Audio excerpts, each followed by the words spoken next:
Hello students, स्वागत है एक नए वीडियो में। आज हम बात करने वाले हैं मेटाबॉलिज्म के बारे में। इससे पहले भी मैंने कई लेक्चर अपलोड कर दिए हैं, डी फार्मा फर्स्ट ईयर के भी और सेकेंड ईयर के भी। अगर आप हमारे चैनल पर नए हैं तो प्लेलिस्ट में जा करके सारे वीडियोस देख लीजिए। आपसे ये रिक्वेस्ट है कि अभी हमारा चैनल ग्रो कर रहा है तो आपको हमारे चैनल की सपोर्ट करना है। आपका एक एक सब्सक्राइबर हमारे लिए बहुत वैल्यूएबल है, इसीलिए आपसे पर्सनली रिक्वेस्ट है कि आप चैनल को सब्सक्राइब करें और बेल आइकन भी प्रेस कर दें, जिससे आने वाली वीडियो की नोटिफिकेशन आपको मिल जाए। आज अब बात करते हैं मेटाबॉलिज्म के बारे में। तो मेटाबॉलिज्म होता क्या, देखो मेटाबॉलिज्म मीन्स होता है चेंज होना, ठीक है ना, चेंजिंग होता है। अब चेंज यहाँ पे क्या होगा, देखो चेंज वर्ड आया है, चेंज क्या होगा और कहाँ पे होगा, ठीक है ना। क्या होगा, व्हाट और वेयर, कहाँ पे होने वाला है चेंजिंग और कौन से कंपाउंड का होने वाला है। तो चेंजिंग जो होने वाला है वो लिविंग सिस्टम में होने वाला है। लिविंग सिस्टम मीन्स कि टिश्यू में होगा या फिर सेल्स के अंदर होगा, है ना। इन सब में ये फंक्शन होने वाला है, ये एक्टिविटी होने वाला है।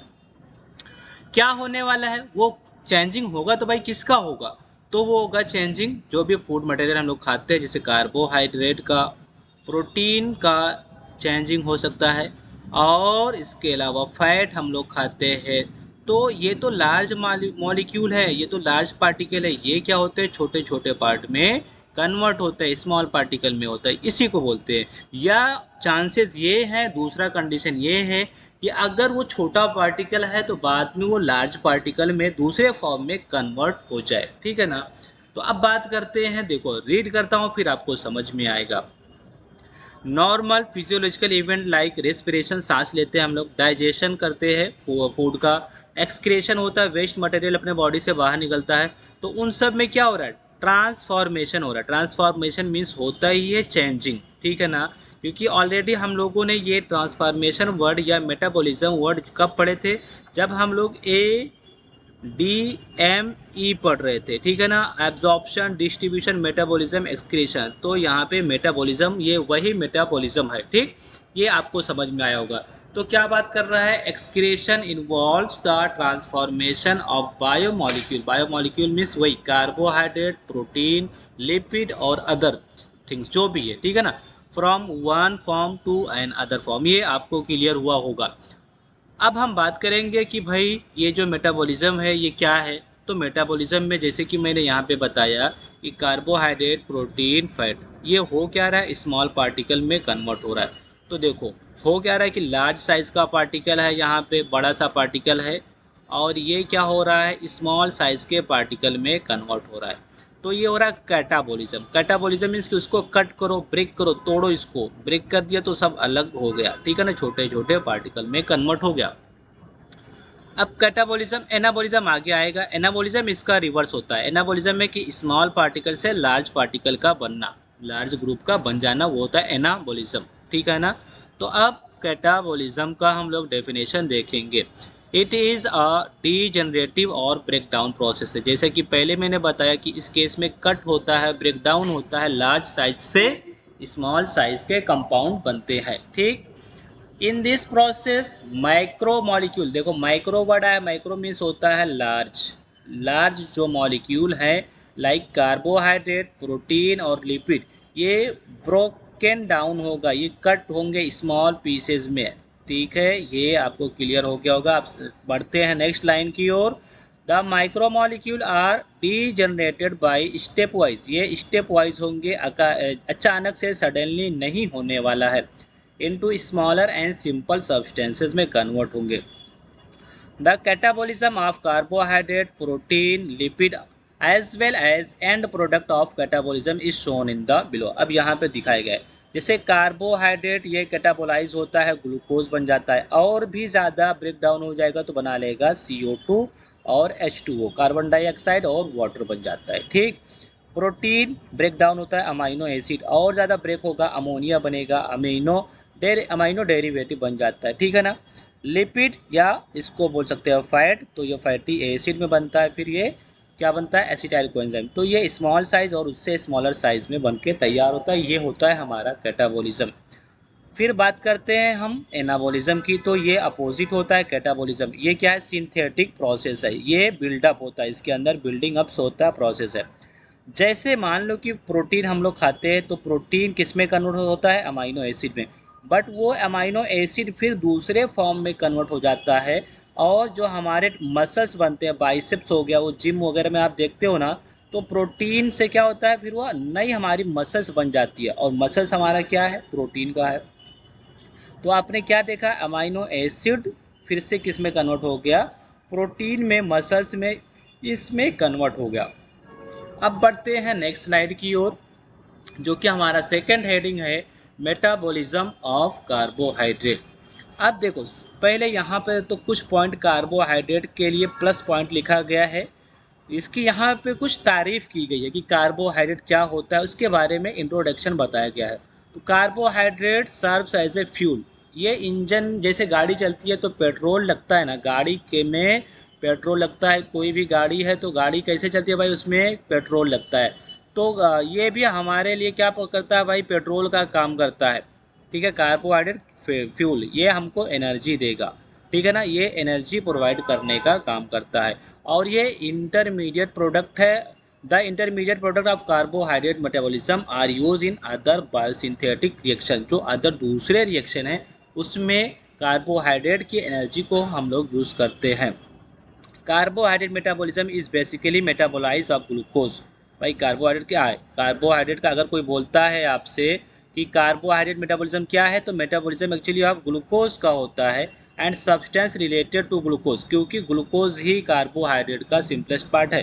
तो ये आपने देख लिया। अब ग्लूकोज के बारे में यहाँ पे बताया गया है कि ग्लूकोज क्या है। Glucose important and basic carbohydrate, एकदम सिंपल सा यहाँ पे लाइन लिखा गया कि ये इंपॉर्टेंट है और बेसिक कार्बोहाइड्रेट का पार्ट है। कार्बोहाइड्रेट है और बेसिक, एकदम आसान वाला, सिंपल।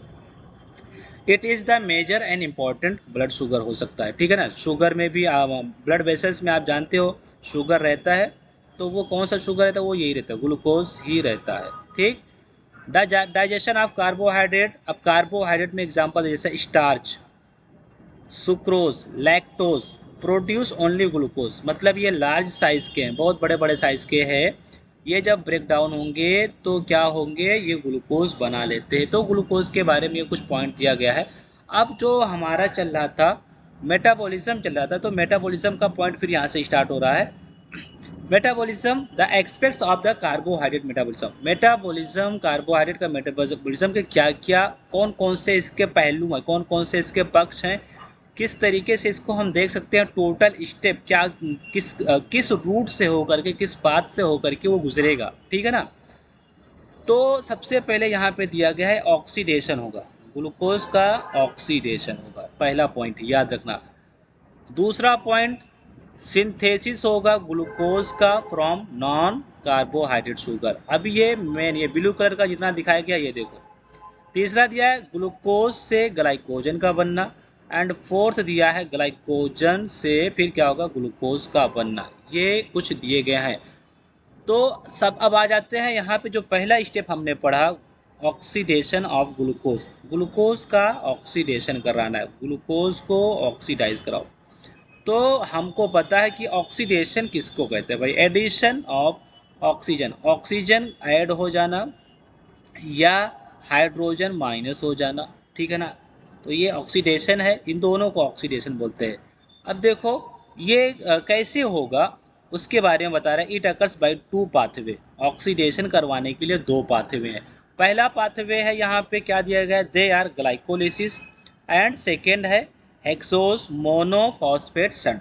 दो होते हैं, एक है ग्लाइकोलिसिस, ग्लाइकोलिसिस को बोलते हैं एम्बर्डन मेयरहाफ पार्नस पाथवे। देखो यहाँ पे एम्बर्डन मेयरहाफ, जिसको EMP पाथवे के नाम से जानते हैं, ये तीन साइंटिस्ट हैं, ये तीनों साइंटिस्ट हैं, एम्बर्डन भी हैं, मेयरहाफ भी हैं और पार्नस, ये तीनों साइंटिस्ट हैं, ठीक है ना। तो उन्हीं के नाम पे ये रखा गया है EMP पाथवे। दूसरा है hexose monophosphate shunt pathway, HMP pathway, which is an alternate pathway. ये एक अल्टरनेट होता है, ये कंपलसरी नहीं है, ये ऑप्शन में है, याद रखना। अच्छा, ग्लाइकोलिसिस में हुआ क्या, ये जो ग्लाइकोलिसिस का पहला वाला हम लोगों ने स्टेप पढ़ा, इसमें होता क्या है ग्लूकोज से ग्लूकोज में कन्वर्ट होता है, ग्लूकोज में चेंजिंग होती है, ऑक्सीडाइज होता है और पायरुविक एसिड या फिर लैक्टिक एसिड बन जाता है। पायरुवेट या फिर लैक्टेट का सिंथेसिस होता है, ये याद रखना। अभी हम लोग आगे पढ़ेंगे कि ग्लूकोज फाइनली किस में कन्वर्ट होता है, पायरुवेट या फिर लैक्टेट में कन्वर्ट होता है ग्लूकोज। ये क्या है, ग्लाइकोलिसिस। ठीक है। Further metabolism of pyruvate is as follows. अब देखो यहाँ पे जो पायरुवेट बना है, जो ऑलरेडी ग्लूकोज से बन के आया है ग्लाइकोलिसिस में, पायरुवेट या लैक्टेट, ठीक है ना, वो क्या होगा, oxidation of pyruvate of acetyl coenzyme. यहाँ पे क्या रहेगा, पायरुवेट 2, यहाँ पे 2 रहेगा, oxidation of pyruvate to acetyl coenzyme में, मतलब पायरुवेट किस में अब बनेगा भाई, जो पायरुवेट आया है वो क्या बनेगा, एसिटाइल कोएंजाइम ए। ठीक है, ये बनके तैयार होगा। उसके बाद में oxidation of acetyl coenzyme A to carbon dioxide and water in citric acid cycle. अब ये जो एसिटाइल कोएंजाइम ए बनेगा, फिर ये अगेन किस में कन्वर्ट होगा, CO2 प्लस H2O, और ये हम लोग पढ़ेंगे सिट्रिक एसिड साइकिल पढ़ेंगे। अच्छा, ये तो देखो, ये फर्दर मेटाबॉलिज्म हम लोग कहाँ तक पहुँच गए, सिट्रिक एसिड। तो कहीं ना कहीं यहाँ पे सब ब्रेक डाउन हो रहा है, जो कि ऑलरेडी हम लोगों ने पहले पेज में पढ़े थे। ये वाला कार्बोहाइड्रेट की रिएक्शन वाली, देखो पहली रिएक्शन यहाँ पे पढ़े ना, ग्लूकोज, फिर ये कार्बन डाइऑक्साइड, ऐसा ऐसा बनेगा। ठीक है। दूसरा यहाँ पे फिर नेक्स्ट बढ़ते हैं, और वो क्या दिया गया है, synthesis of glucose from non carbohydrate sources. अब मान लो हमने कार्बोहाइड्रेट नहीं खाया, हमने खाया है प्रोटीन, हमने खाया है फैट वाला कोई सब्सटेंस खा लिया है, कोई प्रोटीन वाला कोई फैट वाला, बट आपको अभी भी हमको एनर्जी तो चाहिए, और वो एनर्जी कैसे मिलेगा, तो ये जो प्रोटीन है या फैट है, इससे भी अपने को अल्टीमेटली मतलब फाइनली ग्लूकोज मिल जाएगा। ठीक है ना, और उसी को बोलते हैं ग्लूकोनियोजेनेसिस, मतलब कि ग्लूकोज का बनना किसी नए कंपाउंड से, नियो मीन्स नए प्रोडक्ट से बनना, ग्लूकोज का बनना, इसी को बोलते हैं ग्लूकोनियोजेनेसिस। ये भी हमको पढ़ना है। और क्या पढ़ेंगे, ये सब आगे आगे आगे आते जाएंगे। ठीक है। अब बात करते हैं भाई, चलो हमारे बॉडी में बहुत ग्लूकोज बन गया, बहुत हमने कुछ भी खा लिया, हमारे बॉडी में ग्लूकोज का भंडारा पूरा स्टोरेज हो गया। देन क्या करना है, ये ग्लूकोज को गोडाउन में लेके जाना है और इसको स्टोर करके रखना है, इसको स्टोरेज करना है, क्योंकि बहुत ज़्यादा ग्लूकोज हो गया। तो क्या होगा, ये जा करके इसको ग्लूकोज को क्या करो, स्टोरेज करना है। कैसे करेंगे, अब इसको डायरेक्टली नहीं कर सकते हम, ग्लाइकोजन के फॉर्म में करना होता है। ठीक है ना, लीवर हमारा होता है लीवर, तो लीवर क्या करता है, इसको ग्लूकोज को ग्लाइकोजन के फॉर्म में, ये हमारा लीवर है। ठीक है ना, तो conversion of glucose to glycogen ये हो गया। जब हमने बहुत ज़्यादा खाना खा लिया, बहुत ज़्यादा सब कुछ खा लिया, तो एक्स्ट्रा ग्लूकोज जा करके कहाँ पे, ग्लाइकोजन के फॉर्म में हो रहा है। मतलब देख रहे हो, कन्वर्जन ही कन्वर्जन हो जा रहा है, चेंजिंग ही चेंजिंग होते जा रहा है, जैसा कि हमने मेटाबॉलिज्म का फर्स्ट लाइन पढ़ा था। ठीक है ना। ठीक है भाई, चलो बहुत अच्छी बात है, हमने स्टोर करके रख लिया। अब मान लो कि मैं सुबह में लंच किया, सुबह में ब्रेकफास्ट किया, नाश्ता किया, शाम तक का मुझे कुछ खाने को नहीं मिला, तो ये जो ग्लाइकोजन स्टोर है, ग्लाइकोजन जो स्टोर है, वो फिर हमको ग्लूकोज में कन्वर्ट हो जाएगा हमारे ठीक बॉडी में। ठीक है ना, तो यही भी है, देखो break down of glycogen to form glucose, क्योंकि हमको क्या चाहिए, हमको चाहिए एनर्जी चाहिए। ठीक है ना, तो एनर्जी के लिए फिर ग्लाइकोजन इसमें कन्वर्ट होता है, तो इसको बोलते हैं, अब क्या बोलते हैं, ग्लाइकोजिनोलिसिस। लिसिस मीन्स होता है, लाइसिस मीन्स होता है ब्रेक डाउन, लाइसिस मीन्स होता है ब्रेक डाउन। क्या होता है, ब्रेक हो जाता है। कौन ब्रेक हो रहा है, ग्लाइकोजन ब्रेक हो रहा है। तो ये सारे स्टेप बाय स्टेप है जो आगे आने वाले हैं। ठीक है ना, अब इसमें सब में सबसे पहला स्टेप जो हमारा है वो ग्लाइकोलिसिस है। सबसे पहला स्टेप ग्लाइकोलिसिस, जहाँ से हमारा ये टॉपिक स्टार्ट हुआ है, और इसको इम्बडेन मेयरहॉफ बार्नस पाथवे या EMP पाथवे के नाम से जानते हैं। इस केस में होता क्या है, आपको बताया था कि क्या बताया था, ऑक्सीडेशन ऑफ ग्लूकोज किस में कन्वर्ट होगा, पायरुवेट में, या फिर लैक्टेट में। दो ऑप्शन है, पायरुवेट या फिर लैक्टेट में होगा, और इसी को कहते हैं ग्लाइकोलिसिस। ग्लाइकोलिसिस का अगर 1 मार्क में डेफिनेशन आएगा तो आप क्या करना, ये याद कर लेना, ऑक्सीडेशन हो रहा है ग्लूकोज का पायरुवेट में या फिर लैक्टेट में। कैसे होगा आगे बताऊंगा। इसको एम्बडेन मेयरहॉफ पार्नस पाथवे कहते हैं। क्यों? क्योंकि ये तीनों साइंटिस्ट हैं, 3 लोग मिल करके इस साइकिल की डिस्कवरी की थी। इसमें से ये जो एम्बडेन है, एम्बडेन ये कौन थे? ये फिजियोलॉजिस्ट थे। ये किसके इस जानकार हैं, ये किसके स्पेशलिस्ट थे? फिजियोलॉजिस्ट थे, ठीक है ना। ये मैं यहाँ पे लिख दे रहा हूँ थोड़ा एडिशनल, फिजियोलॉजिस्ट, LOGIST। ये कौन है? एम्बडेन है, ठीक है ना। और मेयरहॉफ क्या है? मेयरहॉफ ये बायोकेमिस्ट है। ये क्या है? इनको बायोकेमिस्ट्री, इनका बहुत ही इसमें इनको महारत थी, ये बहुत उसमें प्रोफेसर थे समझ लीजिए। और पार्नस, पार्नस कौन थे भाई? ये क्या थे? पॉलिश बायोकेमिस्ट थे, ठीक है ना, बायोकेमिस्ट। इसके बारे में आप और इनके बारे में जानना चाहते हो तो आप अलग से गूगल सर्च कर सकते हो, वहाँ पे आपको मिल जाएगा। तो केमिस्ट थे, ठीक है। इन्हीं के नाम पे ये तीनों को मिला करके इम्बडेन मेयरहॉफ पार्नस पाथवे कहते हैं। ये क्या है? ये एन एरोबिक फेज है। ग्लाइकोलिसिस क्या है? एन एरोबिक मतलब विदाउट ऑक्सीजन। अब विदाउट ऑक्सीजन हो रहा है तो भाई कोई भी इसको कर देगा, किसी भी सेल में ये हो जाएगा, किसी भी एनिमल में हो सकता है ये, इसके लिए ऑक्सीजन की ज़रूरत नहीं है तो कहीं भी हो जाएगा। एन एरोबिक मतलब without oxygen of carbohydrate metabolism. Carbohydrate का ब्रेक डाउन कराना है, बिना ऑक्सीजन के ये हो जाता है, ठीक है ना। कहाँ पे होगा? Extra, the enzyme of glycolysis are found in the extra mitochondrial soluble fraction of cell.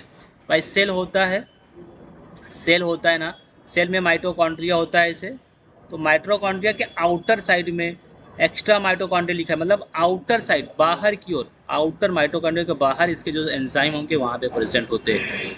यहाँ पे आप देखो स्टेप दिए हुए 10 से 11 स्टेप है यहाँ पे ग्लाइकोलिसिस, क्योंकि ये एक स्टेप में होता नहीं है। ग्लूकोज से ग्लूकोज पायरुवेट में या लैक्टेट में आसानी से नहीं कन्वर्ट होता है, इसमें 10 से 11 स्टेप लगते हैं। देखो इसमें क्या है, पहला स्टेप जो होता है ग्लूकोज से कन्वर्ट होता है, क्योंकि ग्लूकोज हमारा स्टार्टिंग यही है कंपाउंड, हमारा स्टार्टिंग कंपाउंड कौन है? ग्लूकोज। ग्लूकोज पहले कन्वर्ट होता है ग्लूकोज 6 फॉस्फेट। 6 फॉस्फेट इसलिए कहते हैं क्योंकि जो ग्लूकोज का स्ट्रक्चर होता है उसके 6 नंबर का जो पोजीशन होता है, 6 कार्बन होता है, वहाँ पे एक जगह खाली रहती है और वहाँ पे आकर के फॉस्फेट लग जाता है। ग्लूकोज से ग्लूकोज 6 फॉस्फेट में कन्वर्ट होता है। क्यों? क्योंकि यहाँ पे क्या होगा, अब देखो फॉस्फेट आ रहा है, यहाँ पे फॉस्फेट आ रहा है, फॉस्फेट आएगा कहाँ से? वो आएगा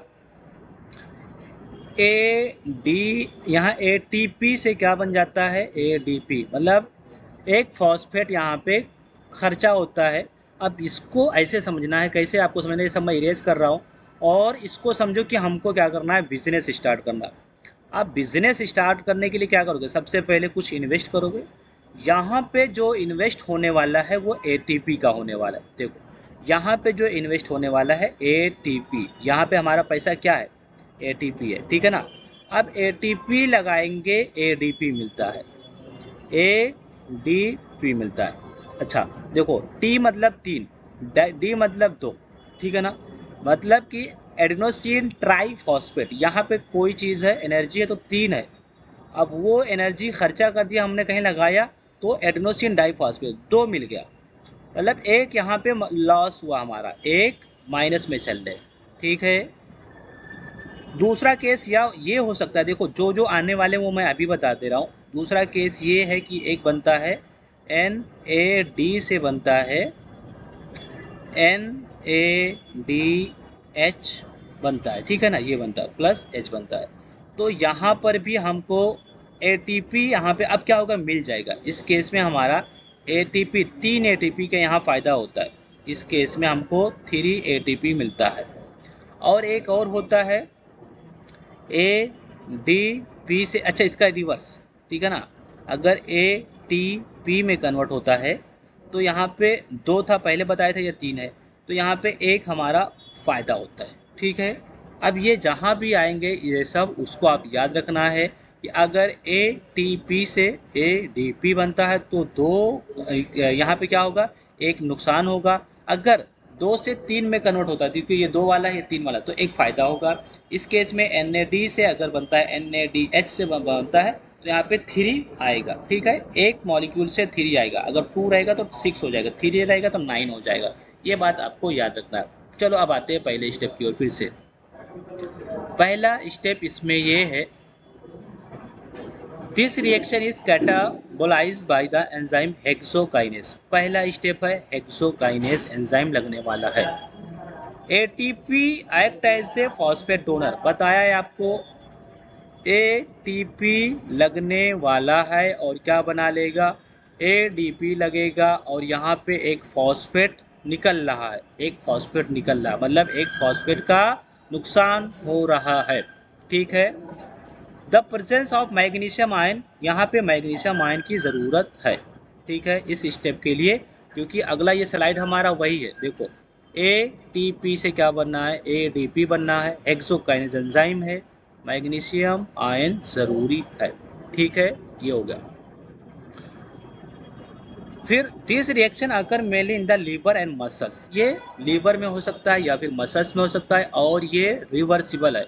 ये ग्लूकोज से ग्लूकोज 6 फॉस्फेट में या ग्लूकोज 6 फॉस्फेट से ग्लूकोज अगेन कन्वर्ट हो सकता है। ठीक है, वही बात यहाँ पे लिखी गई है, वही बात यहाँ पे है। ठीक है, रिएक्शन इज ये क्या है, देखो सॉरी मैंने कहा ये क्या है, इरिवर्सिबल है। मैंने गलती से क्या कह दिया, फिर से सुन लो एक बार।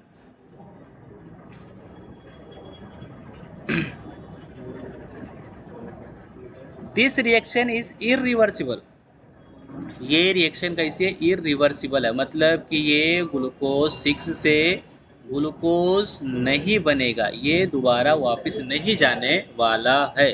ठीक है, ये हो गया। उसके बाद में क्या होगा, ग्लूकोज 6 फॉस्फेट कन्वर्ट हो रहा है फ्रुक्टोज 6 फॉस्फेट। देखो ये सेकेंड स्टेप है, ग्लूकोज 6 फॉस्फेट कन्वर्ट हो रहा है फ्रुक्टोज 6 फॉस्फेट में। एंजाइम देख लो, फॉस्फो ग्लूको आइसोमरेज, क्या है, फॉस्फो ग्लूको आइसोमरेज, यहाँ पे एंजाइम लगने वाला है। एंजाइम देख लो यहाँ पे फॉस्फो, यहाँ पे फिर से this reaction is catabolised by the enzyme phosphohexokinase या फॉस्फोग्लूकोकाइनेज। यहाँ पे देख लेना, ग्लूको बोलो या हेक्सो भी लिख दो, फॉस्फोहेक्सोकाइनेज, फॉस्फोहेक्सोकाइनेज। ठीक है ना, दोनों लिख लो भाई, फॉस्फोहेक्सोकाइनेज यहाँ पे ज़रूरत है। उसके बाद में तीसरे स्टेप की ओर बढ़ते हैं। तीसरा स्टेप क्या है, फ्रुक्टोज 6 फॉस्फेट से फ्रुक्टोज 1,6 डाइफॉस्फेट बनता है। फ्रुक्टोज 6 फॉस्फेट से फ्रुक्टोज 1,6 बाईफॉस्फेट या डाइफॉस्फेट। ठीक है ना, बाई मीन्स या डाई मीन्स दोनों मीन्स होता है दो, तो ये कंपाउंड बनता है। एंजाइम यहाँ पे लगेगा फॉस्फोफ्रुक्टोकाइनेज, फॉस्फोफ्रुक्टोकाइनेज लगेगा, और यहाँ से एटीपी भी यहाँ से माइनस होगा, 1 एटीपी माइनस, यहाँ से एक माइनस हो रहा है। ठीक है, तो ये हो गया। यहाँ पे देखो, this reaction is catalysed by the enzyme phosphofructokinase, ये आपको समझ में आया होगा। अच्छा, दूसरी बात और यहाँ पे बता दूँ, ग्लूकोज से ग्लूकोज 6 फॉस्फेट से फ्रुक्टोज 6 फॉस्फेट बना। अब यहाँ पे सवाल ये आता है कि सर ये जो 1,6 डाइफॉस्फेट है, ये हम तो ग्लूकोज के साथ बना सकते थे। नहीं, बिल्कुल नहीं बना सकते थे, क्योंकि जो ग्लूकोज का होता है स्ट्रक्चर, वहाँ पे एक ही जगह खाली रहती है ग्लूकोज के केस में, बट फ्रुक्टोज के केस में 2 जगह रहती है। ठीक है ना, 1 पोजीशन पे भी रहती है और 6 पोजीशन पे रहता है, तो इसलिए फ्रुक्टोज में ही 1,6 के चांसेस हैं, ग्लूकोज में 1 और 6 का चांस नहीं है। ये आप अपने माइंड में बिठा लीजिए। उसके बाद में ये पूरा साइकिल दिखाया गया है, और हम नेक्स्ट स्लाइड की ओर बढ़ते हैं, फिर वो साइकिल आकर के हम लोग दोबारा देखते रहेंगे। फ्रुक्टोज 1,6 डाइफॉस्फेट से ग्लिसरॉल्डिहाइड 3 फॉस्फेट बनते हैं और डाई हाइड्रोक्सी एसीटोन फॉस्फेट बनते हैं। देखो भाई ये भी देख लो, फ्रुक्टोज 6 फॉस्फेट से ग्लिसरॉल्डिहाइड, फ्रुक्टोज 1,6 से यहाँ से क्या बन जाए ग्लिसरॉल्डिहाइड 3 फॉस्फेट और डाई हाइड्रोक्सी एसीटोन फॉस्फेट, ये दोनों बनेगा। यहाँ पे एंजाइम जो लगेगा वो एल्डोलेज एंजाइम लगने वाला है। ठीक है, ये पूरा आपको याद रखना है।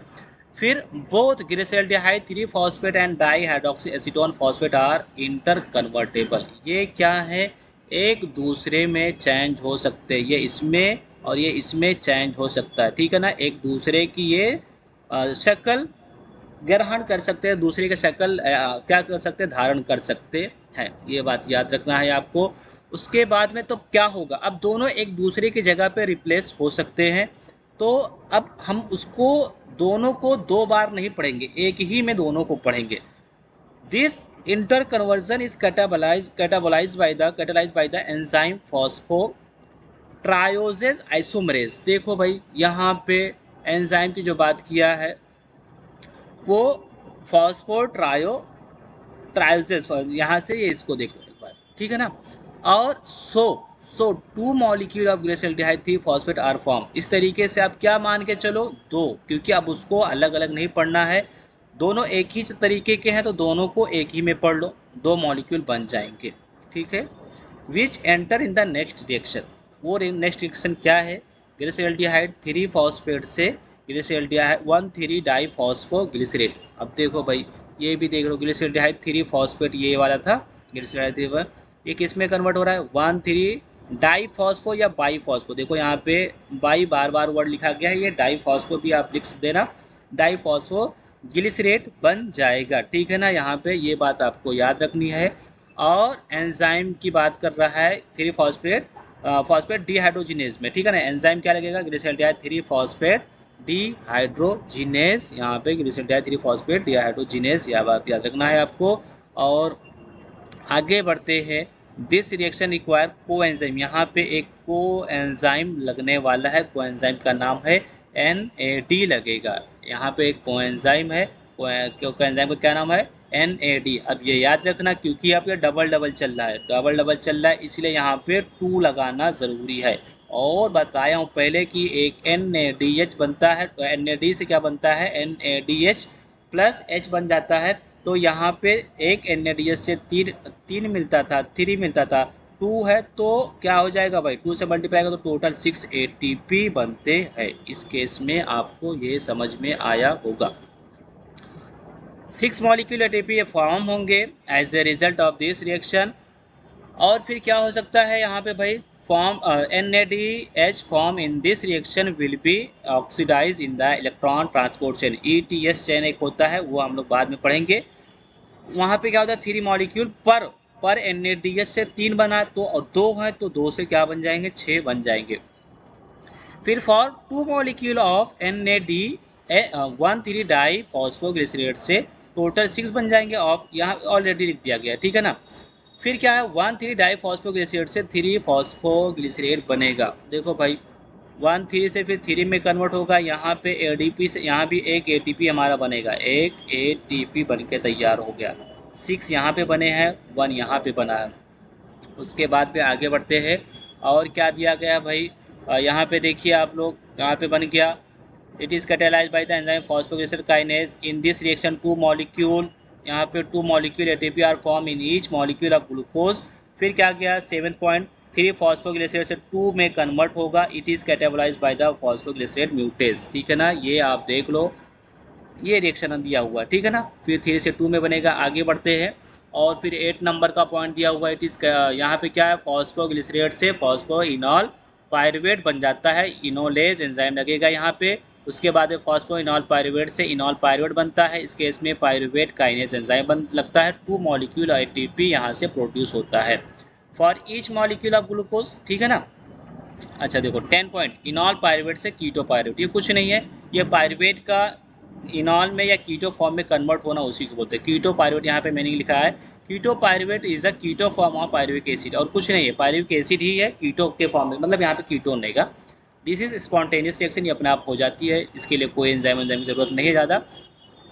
कीटोपाइरुवेट से फिर क्या बनता है, लैक्टिक एसिड, ठीक है ना। ये देखो इसके बारे में, लैक्टिक एसिड कब बनेगा ये मैंने बता रहा हूँ, ये देखो दिस रिएक्शन अगर only when there is no oxygen. Lactic acid कब बना, पहले बता के रखा हूँ, ये ऑक्सीजन के एब्सेंस में होगा, मतलब अंडर एनारोबिक, ठीक है ना, एब्सेंस ऑफ ऑक्सीजन उसकी बात कर रहा है ये। इट डज नॉट अकर इन, कहाँ होगा, एरोबिक कंडीशन में ये नहीं होता है बिल्कुल भी, लैक्टिक एसिड नहीं बनता है। This reaction is catalysed by the enzyme lactate dehydrogenase, ठीक। Further reduction of pyruvate to lactic acid, या फिर क्या है, the hydrogen atom is donated by the NADH under the aerobic condition lactic acid is not form. फिर वही बात बता रहा है, in that case pyruvic acid is the end product, ठीक है। अब आगे बढ़ते हैं, यहाँ पे हम लोग कैलकुलेशन कर लेते हैं एनर्जेटिक्स, टोटल कितने बने। भाई देखो यहाँ पे साफ साफ लिखा गया है, लास्ट ये हमारा टॉपिक चल रहा है, और इसमें क्या है, it should be noted that 1 molecule of glucose, 2 molecule of glyceraldehyde. यहाँ से देखो ऑलरेडी हमने यहाँ पे कितना बना था भाई, it should be noted that the for 1 molecule of glucose, एक मॉलिक्यूल ग्लूकोज के लिए 2 मॉलिक्यूल ग्लिसरॉल्डिहाइड 3 फॉस्फेट बने थे, याद है ना, ग्लिसरॉल्डिहाइड G3P बन के आया था जब बाइफरकेट हुआ था ऐसे, वहाँ पे देखना। So in the further reaction where ATP synthesise 2 molecule of ATP synthesise, वही बात कर रहा है कि जब हम आगे बढ़ेंगे तो हर एक को 3-3 मान के चलेंगे, यहाँ पे डबल मान के चलेंगे, याद है ना, फिर से देख लो भाई, जब हम लोग आगे बढ़े तो इसके नीचे जितना भी आया वो क्या हुआ, डबल डबल इसको हम लोग कंसीडर किए, ठीक है ना, वही बात कर रहा है। अब देखो यहाँ पे तो क्या होगा, molecule of ATP utilise, total कितना यूटिलाइज हुआ, कितना कंज्यूम हुआ। सबसे पहले जब ग्लूकोज किस में कन्वर्ट हो रहा था, ग्लूकोज 6 फॉस्फेट में, तो वहाँ 1 लगा था। फिर फ्रुक्टोज 6 फॉस्फेट से फ्रुक्टोज 1,6 बाईफास्फेट या डाईफास्फेट बना था, तो वहाँ पे 1 लगा था, टोटल कितना लगा 2 आपने खर्च किए, ठीक है ना, ये इन्वेस्ट है, ये माइनस में जा रहा है अभी। अब क्या होगा, कहाँ पे बना ग्लिसरॉल्डिहाइड 3 फॉस्फेट से क्या बना था, 1,3 डाईफॉस्फोग्लिसराइड से, वहाँ पे क्या बना था, NADH बना था, बताया था आपको, वहाँ पे टोटल 6 बन के तैयार होते हैं। फिर 1,3 डाईफॉस्फोग्लिसराइड से 3 फॉस्फोग्लिसराइड के टाइम पे 2 ATP बन के तैयार होगा, और फॉस्फोइनॉल पायरुवेट से इनॉल पायरुवेट में जब कन्वर्ट हो रहा है तो वहाँ पे 2 बनना है, टोटल कितने बनने हैं, 10 बनने। नंबर ऑफ ATP सिंथेसाइज की बात करेंगे तो 10, और यहाँ पे क्या हो रहा है, number of ATP utilise 2, net gain कितना हुआ, वो होगा हमारा 8। तो ये हमारा यहाँ पे कंप्लीट होता है। एक बार क्विक रिवीजन देख लो, आज हमने क्या पढ़ा है, मेटाबॉलिज्म पढ़ा, मेटाबॉलिज्म में इसका डेफिनेशन पढ़ा, और इसमें ग्लूकोज के बारे में पढ़ा, एस्पेक्ट्स इसका पूरा सब कुछ देख लिए, ठीक है ना, कहाँ कहाँ पे होता है, कैसे होता है, ये सारी चीज़ें हमने देखा है। और यहाँ से एनाबॉलिज्म कैटाबॉलिज्म भी हमने देखा, उसके बाद में मेटाबॉलिज्म और कार्बोहाइड्रेट देखा, उसके बाद में सारे स्टेप देख लिए, ठीक है ना। फिर उसके बाद में हम लोगों ने ग्लाइकोलिसिस, जिसको इमडन मेयर-हॉफ पार्नस पाथवे के नाम से जानते हैं, ये पूरा इसके हम लोगों ने 11 पॉइंट देखे, और हर एक के एंजाइम देखे, हर एक का ATP देखा, फिर ये हम लोगों ने ग्लाइकोलिसिस का पूरा साइकिल पाथवे देखा। इसके बाद में ये पूरा हो गया, हमने एनर्जेटिक रिएक्शन भी देख लिया, ठीक है ना। यहाँ पे हमारा वीडियो होता है, लेक्चर ख़त्म होता है। अगर आपको हमारा वीडियो, हमारे लेक्चर समझ में आया हो तो please do like and share, subscribe and press the bell icon. देखिए भाई, आपका एक सब्सक्राइबर हमारे लिए बहुत वैल्यूएबल है, मैं बार बार ये चीज़ बोल रहा हूँ। अभी हमारा टारगेट है 1000, तो इसके लिए आप फुल सपोर्ट करो। आप जो भी कमेंट करेंगे, जिस भी टॉपिक पे आपको वीडियो चाहिए, वो आप कमेंट में लिखो, मैं ट्राई करूँगा उसको उसका वीडियो बनाने का, ठीक है ना। तब तक के लिए आप कमेंट कीजिए, मैं वेट करूँगा आपके कमेंट का। चलिए, टेक केयर, बाय।